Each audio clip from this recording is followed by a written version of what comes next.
Tesla isn't falling behind. What looks like a slowdown in its robotaxi rollout is actually a deliberate shift toward full autonomy, and this pivot may become the single most important turning point in Tesla's next decade. Why this matters. Hi, this is Ken. If you're a long-term TSLA investor, understanding this shift early gives you a major advantage. The real value of Tesla isn't the number of robotaxis on the road today. It's the moment the safety driver disappears. In this video, I'll show you why Tesla is focusing on fewer cars, more autonomy, why this approach is smarter than it looks, and how it could reshape Tesla's valuation as an AI company rather than an EV company. Let's briefly recap what happened. Tesla originally aimed to deploy 500 robotaxis in Austin by the end of the year. Recently, Elon Musk said the fleet would roughly double next month, bringing it to around 60 cars instead of 500. On paper, this looks like a dramatic reduction. At the same time, the latest Robotaxi app update added new in-cabin analysis features, including audio and behavioral monitoring that can be processed remotely. Separately, Tesla was hit with a patent lawsuit from Peroni Robotics, and Electrek reported that Tesla's AI4 chip appears weaker than NVIDIA's new Thor chip. Mizuho also trimmed its price target from $485 to $475, though it kept an outperform rating. So the headlines look mixed, but when you connect the dots, a very different picture appears. The key insight is this: Tesla is deliberately prioritizing the removal of safety drivers over expanding the fleet. A robotaxi with a human inside isn't a robotaxi. It's a cost structure that cannot scale, but a fully unmanned robotaxi becomes a software business with margins closer to cloud services. In other words, Tesla is optimizing for the right bottleneck.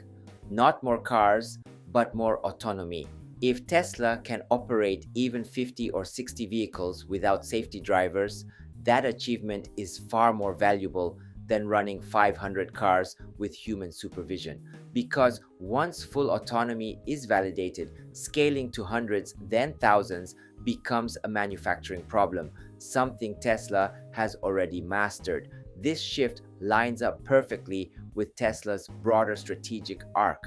Every component of their ecosystem points to a future where the car is not a product but a node in a massive AI network.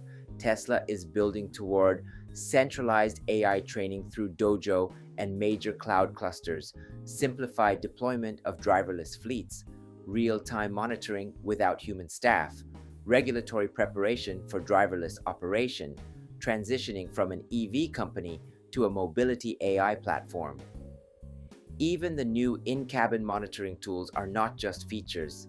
They're foundations for removing humans from the loop entirely, and that brings us to something most people haven't noticed.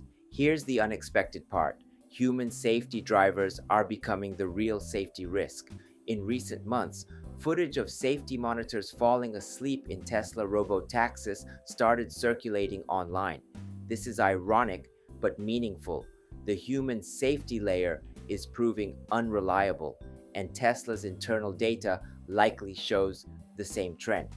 When your goal is predictable, scalable safety performance, a sleepy human is not an asset, it's a liability. This is a point almost no mainstream outlet is talking about. Tesla isn't removing safety drivers just to cut costs. They're removing them because autonomy may already be safer than the human backup. Now, what does all this mean for investors? Short-term sentiment will likely stay volatile. The reduced fleet might look like weakness. The Peroni Robotics lawsuit adds noise, and the AI4 versus Thor comparisons will make certain analysts say Tesla is behind. But this is where understanding the deeper picture gives you an edge. Thor is powerful, yes, but its customers lack the most important resource in autonomy: real-world driving data.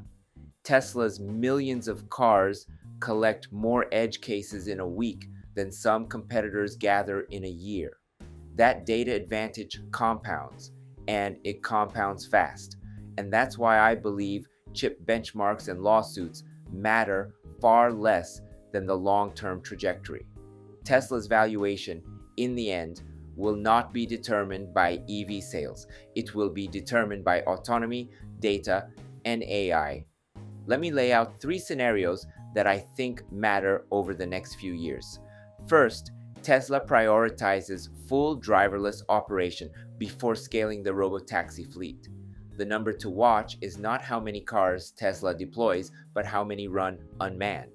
Second, Tesla transitions from a vehicle-centric compute model to a cloud-centric one. AI4 may be behind NVIDIA Thor, but Tesla's real power is its training engine. The car doesn't need to be the smartest device. It needs to be the most connected. Third, Tesla's identity shifts from EV manufacturer to AI mobility platform. That re-rating could dramatically change how the market values TSLA. Even Mizuho's updated target implicitly acknowledges Tesla's long-term strength by keeping outperform. If you're a long-term investor, here's the key lens to use. Do not measure Tesla by how many robotaxis it deploys in 2025. Measure it by how close it gets to removing the safety driver. That single milestone will unlock both the business model and the valuation model for Tesla's next era. Autonomy will not arrive in a clean linear path. But right now, for the first time, Tesla is reorganizing around the metric that actually matters. And that's exactly why I see this slowdown not as a retreat, but as a quiet acceleration into the next phase. If this breakdown helped you understand the deeper logic behind Tesla's Robotaxi shift, feel free to subscribe. I share daily analysis for long-term Tesla investors who want to see beyond the headlines. Thanks for watching, and let's keep exploring the future of autonomy together. Before we wrap up, let me take a moment to introduce myself. I drive a Tesla Model Y, and at home, I've installed a Tesla Powerwall, so I actually charge my car with solar energy. I truly believe Tesla is shaping the future, and that's why I share the latest news and insights here on this channel. I'm from Japan, but I want to connect with Tesla fans all around the world. That's why I also create an English version of my videos. YouTube now lets you switch the audio into your own language, so you can enjoy it in whatever language you prefer. Most of all, I'd love to connect with Tesla fans everywhere so we can support Tesla together. I also share updates on X, so feel free to follow me there and let's connect. And if you haven't already, please subscribe to this channel. I'd really appreciate it. Thanks for watching, and I'll see you in the next video.